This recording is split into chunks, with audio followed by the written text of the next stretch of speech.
माननीय प्रबंधक जी, जिन्होंने अपने अनुभवों से संस्था को सींचा है, शिक्षा के क्षेत्र में बहुत सारा काम किया है। इस समय उपस्थित सारे विद्यार्थी, मेरे सहयोगी, सुन के बहुत अच्छा लगा वैष्णवी की स्पीच, सुन के बहुत अच्छा लगा आयुषी की, क्योंकि देखिए आज़ादी बात इतिहासों की नहीं करेंगे, वो आप जानते हैं। बात इस बात की है कि इस 75 साल में हमने बहुत सारी ऊंचाइयां छुई हैं। जैसे लोकतंत्र भारत में 26 नवंबर 1949 को संविधान के साथ आ गया, बट लोकतंत्र का प्रसार धीरे धीरे हुआ।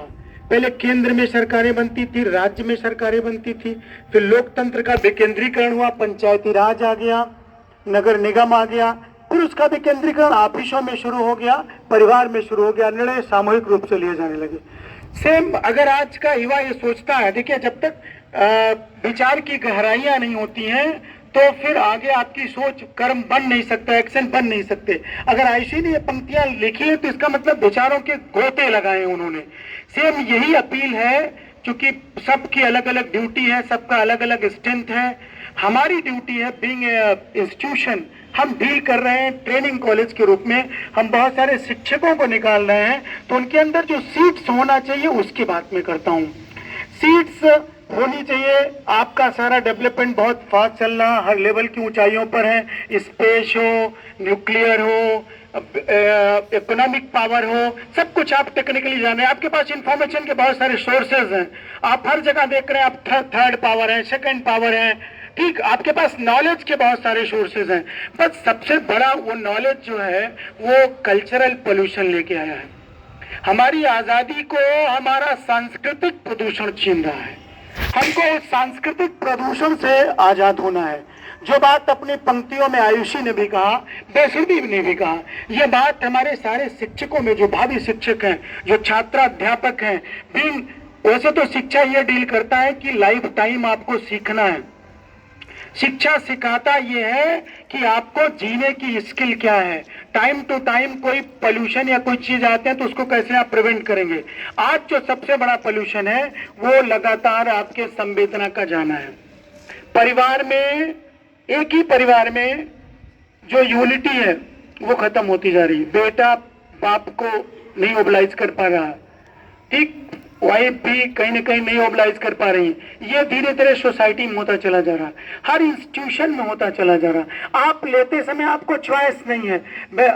हाई स्कूल में सब लोगों ने पढ़ा, एक नोबेल है परीक्षा गुरु, और वो इंडिया की पहली हिंदी नोबेल है जिसको श्रीनिवास दास ने लिखा है। उसकी स्टोरी यही बताती है। आप बहुत सारे आपने नोबेल्स पढ़ी, जैसे प्रेमचंद की सारी नोबेल्स इंडियन पोल्यूशन को डील करती है, जो ब्रिटिश पीरियड में लिखी गई है। तो ये डील करता है कि कैसे एक ग्रोइंग मिडिल क्लास की फैमिली अपने बच्चों को एडवांस बनाने में वेस्टर्न कल्चर को एडॉप्ट करता चला जाता है, और एट रिजल्ट अपने सारे संस्कार खो देता है। जो अचीवमेंट चाहिए आपकी पढ़ाई से, आपकी शिक्षा से, कोई देश डील होता है युवाओं की अच्छी एजुकेशन से। आज आपको फाइनेंशियल पावर एमबीएस दे सकते हैं, बट आपकी स्ट्रेंथ टिकी रहेगी आपकी चरित्र से, वो आपका संस्कार दे सकता है। दुनिया की पहली संस्कृति, मैंने बताया इंडस पहली सिविलाइजेशन है, उससे पहले चले जाइए तो रामायण है। वहां देखिए अनुभव की कितनी कीमत रखी गई है। आप मर्यादा पुरुषोत्तम राम की कथा है, राम कथा प्रचलित है, वो हमारे संस्कारों को जीवित रखने के लिए है कि किसी व्यक्ति का समाज में क्या आइडियल रोल होना चाहिए, पिता का, पुत्र का, बहन का, पत्नी का, तो वो हमारे पास एक आइडियल है। कोशिश है हम उसको बांध के रखें। और सबसे बड़ी बात देखिए, वहां जामवंत जैसे अनुभवी व्यक्ति का भी रोल है। यहाँ एक्सपीरियंस को प्रेजेंस देना चाहिए। जैसे नई जनरेशन उस एक्सपीरियंस की जगह सब्स्टिट्यूट कर रही है यूट्यूब को, सोशल मीडिया को, उनसे लेती है और उनको तुरंत आउटसाइड कर देती है।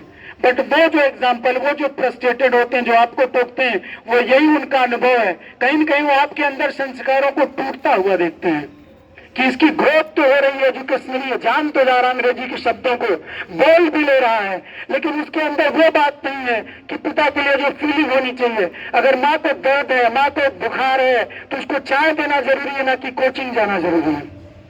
तो मैं आज बीइंग अ प्रिंसिपल, और ये बीज बिहारी ग्रुप तो इस बात को तरजीह दे रहा। मैनेजर सर को सब लोग उसी रूप में देखते हैं, उनको हर संस्था में उनके अनुभवों से संचालित होते हैं। हम लोग पर्सनली गाइडेड होते हैं कि कहाँ कैसे टूट रहा है, क्या करना चाहिए। तो आज की डेट में बस यही कि स्वतंत्रता तो हर जगह से है, हम अपने आप को आयात से स्वतंत्र करें। जो बहुत सारी चीजें जहां आपका स्कोप है, ट्रिलियन डॉलर में इकोनॉमी में इंडिया में आपका बहुत सारा स्कोप है, आप बहुत सारी चीजों में बचा सकते हैं। जैसे बहुत सारे इंपोर्ट हो रहे हैं, उससे आप फ्री कर सकते हैं। कल्चरल पोल्यूशन से आप फ्री कर सकते हैं। भी आप बताइए, सैकड़ों बच्चों को, हजारों बच्चों को अपनी लाइफ में पढ़ाएंगे, मगर अगर वो वैल्यूज, वो कैलिबर आपके पास है तो कंट्री को टिका के रख सकते हैं। तो मैं भी एक्साइटेड हूँ उस अनुभव को सुनने के लिए जो प्रबंधक जी के रूप में आज हमारे पास उपलब्ध है, और जो फिर से हमें सिखाएगा कि हम सब कुछ सही कर रहे हैं, डेवलप होते चले जा रहे हैं 75 सालों में, लेकिन किन चीजों में सुधार है जो डेवलपमेंट हमारा टॉप पे चला जाए, हम फिर से विश्वगुरु हो जाए जो चाणक्य पीरियड में थे, जो गुप्ता पीरियड में थे। ठीक, थैंक यू।